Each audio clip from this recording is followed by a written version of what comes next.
The General Secretary of the Caribbean Tourism Organization is putting forward suggestions for a business model which he believes could deliver the success tourism in Barbados and the region desperately needs. Hugh Riley, in an exclusive interview with CBC News, speaks of individual members' states pooling resources to market their destinations and even attract airlift in cooperative arrangements. I think the days are coming when more and more countries in the Caribbean will be pooling their resources for the greater good. More and more countries in the Caribbean are going to be calling up each other and saying, Minister X from my neighboring country, you know, I'm not able to fill a 737 by myself out of Timbuktu, but I believe that if we collaborated, we could probably fill it ourselves, just the two of us. Each of us will get a non-stop, each of us will get a one-stop, and we both win. More and more of that is going to have to happen in the future for the Caribbean to see its really true potential for success in the tourism industry. Economic growth in Barbados and the Caribbean is being threatened by escalating crime and violence. President of the Caribbean Development Bank, Dr. Warren Smith, revealed some of the findings of research done by the World Bank and the Inter-American Development Bank during a two-day intersessional meeting for the ACCP, the Association of Caribbean Commissioners of Police. Rising levels of crime and violence lead to a concomitant dampening of the pace of economic growth and development. Empirical research done by the World Bank and the IDB has confirmed this link. Key findings include: 1. The economic cost of violence and crime is 5 to 15% of GDP. That's a large percentage. A significant drop in murder rates could increase per capita economic growth in some Caribbean countries by more than 5% per annum. Well, let's now take a look at how stocks traded on some of the regional exchanges.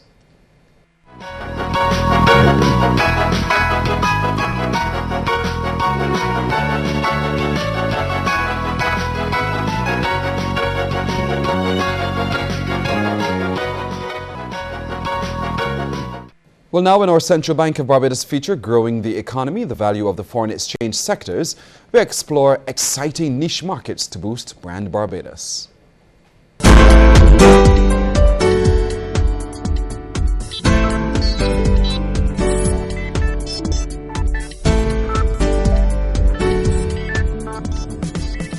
Not participating in a recession. Don't know what it means, don't know what it is, because negative talk brings negative. And yes, we're realists. We know when things aren't good, and we look at the things that we need to do to change them and work with the people that we need to work with to change things. And the country has so much opportunity, sometimes more so when things aren't as good as we would normally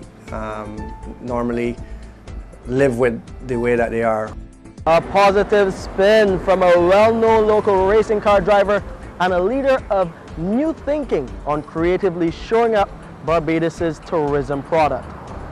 I'm Shane Seeley with another look in the current series of programs designed to stimulate discussion on growing the Barbadian economy, the value of the foreign exchange earning sectors. Now, in his opening statement, Mark Maloney was specifically looking at the bigger role for motorsports in attracting additional visitors to these shores. It is to the tourism industry, or main foreign exchange earner, that most societal leaders will be looking to drive Barbados's economic recovery. Already, a major upgrade has started on the existing track to the south of the island. Early next year, tourism experts predict massive exposure after Barbados is featured in Top Gear, a popular British television program on high-performance cars and the motor industry. When you're bringing people back to the country year after year after year, they're looking every time that they come for something different to do. Certainly when people go to a destination, they want to be able to have a variety of offerings. Also looking to create a splash in the area of niche tourism is the Barbados Yachting Fraternity. Howard Palmer has spent over 40 years within the local water sports arena, including management of the international underwater activity. Palmer is excited that new national plans for yachting will assist in forging links with other sporting bodies. We're going to do the Round the Island race, which has been tremendously successful. We've got about 50 entries so far. So that means, again, another aspect of that is you've got perhaps 10 people on every yacht. So you've got 500 people taking part in an event. But for the first time this year, we're going to have a day off, and the Polo Club is putting on an event for us. Who else can do that in the Caribbean? We could easily have an event here, some kind of championship, where you could have a day at cricket, you could have a day at the races and go to the Garrison, you could have a day, as I say, and go watch the polo. All of these things are value added to that package that you try and sell. Fellow water sports enthusiast and yachting consultant to the Barbados Tourism Authority, Peter Jilks, supports the new drive as he outlines the financial benefit to Barbados from events such as this year's 505 World Championship Yacht Race, one of 5 since 2009. We estimated that the visitor spend was somewhere in the area of about $3.5 million from coming out of that event. And there's more to come, according to Peter Jilks.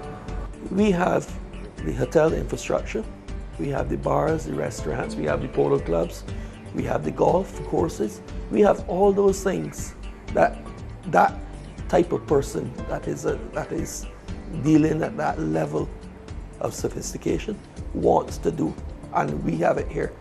A third leg on which Barbados is looking to carve out a niche is heritage tourism. Peter Stevens is the vice president of the Barbados Garrison Consortium and one of those leading the charge to develop heritage sites around the island.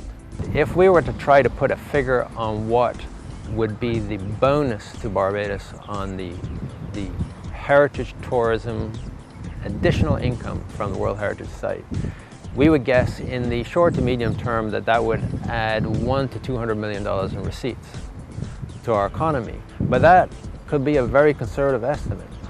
And as the quest to grow more foreign exchange from the tourism sector takes on additional meaning, Colin Jordan, the immediate past president of the Barbados Hotel and Tourism Association, is urging planners not to forget health and wellness, nor medium-sized meetings and conventions. Jordan was passionate that Barbados should go after what he calls a particularly strong but untapped niche market. There are those in our source markets who are disabled, but who also want to experience travel and new experiences, and we need to focus on them as well. And I think those persons are very loyal.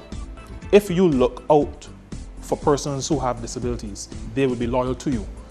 And I'm Shane Seeley with yet another special look at growing the Barbadian economy, the value of the foreign exchange earning sectors. Do join us next week for another program in the current series. Also, please visit our website at www.centralbank.org.bb or follow us on Facebook for further information.